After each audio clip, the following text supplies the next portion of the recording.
Bu videonu artıq görməyən qalmayıb və göndərməyən qalmayıb məncə. Ona görə də yoxlayaq. Bir dənə yüngül kontur xətti çəkirəm. Bu Dior'un yeni kolleksiyasından olan 2 başlıqlı dodaq boyasıdır. Əvvəlcə bu tərəfindən tətbiq edirəm. Maraqlı bir renk tonu var. Bir dəqiqə gözləyirik və sihirli hərəkət.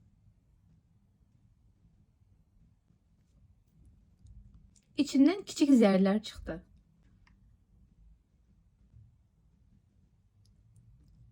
Üzərindən özünün glosu var. Bu düşünürüm qalıcılığını artırmaq üçündür. Çox qəşəng parıldayır. Dediyi qədər parlaqlığı çoxdur. Sadəcə kamerada onu göstərmək olmur. Güzgüdə çox işıqda da bu formada görünür. Ancaq zəif işıqda, yəni axşam makyajlarında daha çox qəşəng görünəcək, daha çox gözə girəcək. Belə. Bəyəndim. Üzərindəki glosu vuranda biraz zərini azaldır. Glosu daha çox olur, parlaqlığı daha çox olur, zəri azalır. Amma glossuz daha yaxşı idi məncə.